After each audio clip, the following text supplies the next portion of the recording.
Ikakabit nga namin tong private property, no trespassing. Nga pala, may nagalit sa amin sa comment section. Ang sabi niya, bakit yung mga palayan ginagawang fish pond or subdivision ng mga tao? Wala na tuloy na produce ng mga palay. For today's video nga ay may mga bisita tayo. Ay nako, masaya sila ngayon kasi sila yung papagunahin natin ngayon sa farm natin. Let's go! Daw muna si Norme. Hindi namin alam kung ano yung iahanda namin sa kanila since first time na magkabisita yung farm natin. Grabe, hindi pa nga tapos pero may bisita na tayo. Pero wait lang, videoan muna natin si Wendy kasi nahihilo na daw siya. Magdadragon na naman yan siya mamaya. Yung mga bisita nga natin ngayon ay lumipad pa sa airplane para makarating dito sa atin. Pero yung ibang bisita dito, lokal lang to. Huminto nga muna kami dito, tinignan nila kung tatalon ba sila ay mabubuhay pa ba sila dyan. Sabi ko, wag nyong subukan, masisira ang buhay nyo. Kahit nga sobrang init, groupie is life, para remembrance ba? Nagpatuloy na nga kami sa biyahe, pero si Wendy parang wala ng buhay. Kaya ayan, tawa-tawa na naman kami. Noong nakarating na nga kami dito sa farm, bumalik yung sigla nila at clap, clap, clap. Kasi nga, masaya sila kasi malapit na matapos ang fish pond natin. First time nga makapunta ng Team Lady Boss dito at saka yung mga bisita natin. Kaya ayan, panay-smell kami. Parang nagpa-plastikan na lang kami dito. Maya-maya nga, sabi ni Kim na iihi daw siya kaya tinuro ko yung pamalakasang CR namin dito. Ayan, kitang-kita sa CCTV. May ebidensya talaga. Sabi nga ni Norme, sino pa ba yung naiihi dyan? O, ihi kayo dito, ihi. Dito, dito, dito. Di ba nasabi ko sa inyo na tuwing dadating kami dito, ang first stop talaga ni Norme ay iihi siya. Kaya ayan na naman yung ginawa niya. Ihi na naman daw siya. Yung pinakarason talaga na pumunta kami dito ay may gagawin kaming project. Nag-aaral pa kasi kami kaya may project kami. As usual, si Norme yung mangunguna kasi yan naman talaga yung hilig niya. Ikakabit nga namin tong private property, no trespassing. Don't get us wrong ha, welcome kayo dito. Pero, syempre kailangan yung ipaalam sa amin na pupunta kayo dito. Pinaka main reason kasi kung bakit sinimulan namin tong pagpa-farm namin. Gusto namin magkaroon kami ng space na nakakapagpahinga kami, nakaka-relax kami. Yun bang kahit nakatambay kami, free lang kami. Na kahit tumatakbo-takbo ka dyan or kahit anong gagawin mo, walang mangyayalam sa'yo. Ito yung magiging lugar na mawawala yung stress namin. Habang gumagawa nga sila ng signage dito sa baba ay fina-finalize na yung fish pond natin. Ay! Dahil nga sobrang busy nila lahat dun sa signage, kahit isang signage lang naman ginawa nila. Bumaba na lang muna kami ni Kim para masilip dito sa baba. Pero ang saya lang kasi may daan na sa gilid. At ang lawak pa talaga. Grabe, ang layo-layo na sa forma nung nakaraan talaga. So ito nga yung part na kanal dati. At tatabunan na yan siya ng lupa. At inayos na nga nila kuya yung PVC kasi dun dadaan yung tubig. Papunta sa second fish pond natin na tinatayuan ko. So sinadya talaga namin na malaki tong pilapil para hindi kami mahirapan in the future. Nga pala, may nagalit sa amin sa comment section. Ang sabi niya, bakit yung mga palayan ginagawang fish pond or subdivision ng mga tao? Wala na tuloy na produce ng mga palay. Sa part namin, naintindihan namin yung point niya. Pero kasi itong space na to kung ipapalayan niyo siya, sobrang liit lang talaga. Buti sana kung yung palayan na part ay 1 hectare. At isa pa, iba-iba naman tayo ng plano sa buhay. Yung katabi ng farm natin, palayan naman po yung mga tanim nila. May bisita na naman tayo, kaya napatigil tayo. Last time sa ulo ni Norme to dumapo, ngayon sa siko ko na naman. Yun na nga, alam naman namin sa lahat ng gagawin namin sa buhay ay may masasabi talaga yung ibang tao. Pero para sa amin, as long as wala kaming tinatapakan at sinasaktan na tao, magpapatuloy pa rin kami sa mga plano namin. At syempre, legal naman po yung ginagawa namin. Ayaw naman namin na mapapahama kami. After nga natin mag-tour sa baba, ayan, hindi pa sila natapos sa isang signage. Paano ba naman? 6 sila, 2 lang kumikilos. Joke lang. Sabi nga ni Kim, X daw oh. Wala ka talaga.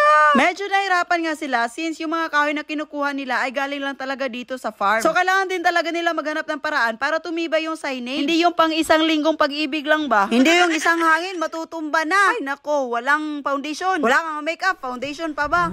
Di ko alam sana napapadpad yung mga sinasabi ko basta gumagawa kami ng signage ngayon. Syempre, humawak ako para sabihin naman may ambag ako. At syempre, may video yan para proof ba? Proof. Ang hirap nyo kasing paniwalain kung walang video. Kaya ayan. Parang ako lang talaga yung kulang para mabuo yung signage. Kaya ayan, tinayo na namin. Sabi nga ni Norme, dahil tumulong ka, ayan, hiwi na noon yung na signage namin. Totoo nga, hindi na naging pantay pero di ko kasalanan. Hindi naman ako yung nag-bolt eh. Basta wala na akong maalala, Your Honor. What? Oh, isang signage pa lang yan ha, pero hindi na nila maintindihan yung ginawa nila. Pero kahit ganon, may critical thinking at analysis pa rin sila kasi yung ginamit nilang pangtali ay yung bagong tarong. Mukha mo na di maipinta kasi hindi na pantay. Buti na lang talaga may naambag si Badge, hindi puro yaw-yaw. At dahil nga na-adjust na namin tong isang signage namin, ay binutasan na ni Norme para kung hangin ay hindi siya agad-agad matutumba. Hindi siya perfect pero okay lang yan. At least meron tayong signage. Tulad ng tao, hindi naman tayo perfect, diba? Char! Para ipaglaban lang talaga yung signage na hindi nagkadimao, guys. Ito nga si Wendy, parang may galit na sa kahoy, oh. Yung kasing kahoy na ginamit nila pang laksabol, nabubuak. Kaya ayan na yung kinakat niya para hindi mabuak, guys. At dahil nga pabida-bida ako, para may ambag ako na yung nagdukduk sa second signage natin. Oh my goodness, nakaka-proud ka talaga, self. Ang galing-galing mo, nakalansang ka na ng isang beses. At dahil nga ang gitera din si Kim, gusto niya din talagang subukan, gaya-gaya, puto mayang. Pero si Norme, nakabantay lang dito sa gilid, oh, tumatawa-tawa. Sabi niya pa, ako na nga. Sabi ko, wag na, bigyan mo naman kami ng chance ni Kim na mag-improve, char. Sa totoo lang, hilig ko din talaga magganito. Kaso nga lang, yung katawan ko ayaw na niya. Kaya pinapaubaya ko na lang lahat kay Norme. Grabe, sobrang proud talaga kami sa achievement kayo ni Kim. Sabi nga ni Norme, goods yan, goods yan. Yung paglansa nga ni Kim, umabot ng 5 minutes. Yung sa akin, parang umabot ng 3 minutes. Kaya yan, inagaw na talaga ni Norme yung martilyo para mabilis yung galawan, guys. Sa part na to, ang dami na naming tumulong. Baka siguro gutom na yung mga kasama namin. Gusto na nilang madaliin para makakain na. At tapos na nga yung second signage namin. Parang mas okay to tignan compared dun sa una. May ambag ako dyan, isang martilyo. Haha. At may ambag din ako sa pagtadtad ng kahoy, pero di ko naman natapos. Sabi kasi ni Wendy, hindi daw nababagay ang galing ko doon. Kaya ayan, umalis na lang ako. At itong si Vaj, grabe, parang pasa na pasa niya ang buong mundo. Before nga natin ikabit yung signage natin, silipin natin yung future septic tank natin. Dito na tayo maglalabas ng sama ng loob soon. Snacks na, gamay pag-agi. Snacks na dayon. Snack agad. Ano yan, Wen? Merienda. After nga nila magmerienda, may lakas na naman sila ulit. Buti na lang talaga nakapagbaon din tayo kahit papano. Isang pasilip nga pala dito sa marang natin. Malapit na tayo makakain ito ba? Feel ko na. Di ko nga alam, sobrang lapit lang naman ang lakad namin. Pero parang nawala na naman ng lakas si Wendy. Parang kulang na naman to sa snacks ba? Tinulungan na nga ni Kim si Wendy sa pagbuhat. Pero iba na naman yung trip nila ngayon. Tignan nyo. Di niya daw kasi to nasubukan ng bata pa siya. Kaya ayan, feel niya na. Pero syempre, supportive tayo ka Norme. Binigyan natin siya ng props. At naglalakad na nga siya na parang prinsesa.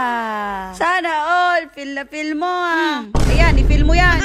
Nagtrabaho na nga kami after kasi inuras yung sweldo namin dito. Tinignan nga muna nila kung pantay ba or gaano ba kalalim yung hukayan nila para malubong to. Sa paghukay nga nila, may nakita silang bulate. At sobrang pasaway ni Vaj, hinagis niya talaga ka Norme. Patay ka talaga ngayon, Vaj. Yung mukha ni Norme, hindi na maipinta. Grabe, sobrang laki pala talaga nito.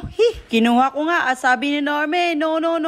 Takot nga kasi talaga siya dito sa bulate. Kaya hinagis ko na lang ulit kay Vaj. Syempre, tumakbo agad ako ba kasi gantihan ako Si Wendy lang pala talaga yung solusyon para matapos tong signage na to. Grabe yung pagpupursige ni Wendy kasi grabe yung pag-cheer ni Kim sa kanya. Yun bang parang may sinalihan siyang contest? Kaya natawa na lang din kami sa kanya kasi ang cute niya. Grabe sa wakas, tabingi talaga yung signage namin. Basta ang importante ay mahalaga. Hindi pa nga tapos si Kim sa pang-aasar sa bisita namin kaya nagsitakbuhan din kami ni Norme ba kasi kami yung isusunod. Oo, matapang kami sa hamon ng buhay pero pag bulati ng pag-uusapan, wag na lang. Grabe, nakaka-proud kasi nahawakan ko yung bulati na walang pagdadalawang isip basta lang may maasar. Para talaga kami mga bata dito na naglararo at naghahabulan. Si Kim po, hindi kadagan. After nga namin makabit yung isang signage, bumaba na naman kami. Maghahanap kami kung ano yung trip namin dito. Hindi talaga kasi kami mapakali. Parang gusto namin ikutin tong 2.5 hectares ba? Yan na nga, yung puti! Naliligo naman tayo. Yung aso, hinabol tayo! Hala. Na-amaze nga yung mga bisita namin sa rubber na puno. Kasi ngayon lang nila nalaman na yung mga goma, tsinelas ay gawa dito. Sige, Jessica, ano ba pinaglalaban mo dyan sa hinihila mo? At yung nalagtik na nga sa kanya yung rubber, sabi niya legit nga, rubber talaga. Sabi nga ni Norme, ito din yung ginagawang Chinese garter. Kaya ayan, sinampulan na din niya. Grabe, nakakamiss din talaga tong laro na to. Kahit putot ako, pang Olympic yung galawan ko dati ba? Sana lang walang classmate ko na mag-comment dito. Te, kuha mo premyo, bata ka. ba? Ayan, hindi pa talaga siya nadala at sinubukan niya din tong isa. Oh, parang ready na si Jessica na saluin ka sana. Buti na lang talaga, mataas yung bias mo. Sobrang nakakahingal nga talaga daw yung paakyat. Kaya ayan, nagpahila na lang siya kay Vad. Grabe, sobrang kawawa naman yung rubber. Buti na lang talaga, huminto na tong kakulitan ni Normie ngayong araw na to. After nga namin mapahinga saglit, kumain na kami ng lunch. At ayan, cowboy lang. Cowgirl pala. Girls. Ay basta, yun na yun. Grabe talaga. Sobrang napagod talaga sila sa ginawa nila ngayong araw na to ba. Grabe talaga yung kain nila. Parang pang dalawahang kain, pang tatlong kainan. At grabe, ito pa. After namin kumain, naglatag sila agad na mahihigaan nila kasi matutulog daw sila. Diba? At ako, andito sa sasakyan, mag-i-edit. Tingnan nyo si Vaj, yung trip niya. Sa lupa talaga siya humiga at nagtabon lang siya ng dahon ng bunny. Yung ibang kasama namin, nagchismisan, pinag-uusapan nila kung bakit ang ganda-ganda ko daw, char. Dito naman sa kabila, lugtoy na talaga sila. O siya, hanggang dito na lang tong video natin. Comment naman kayo kung nagustuhan nyo tong video natin.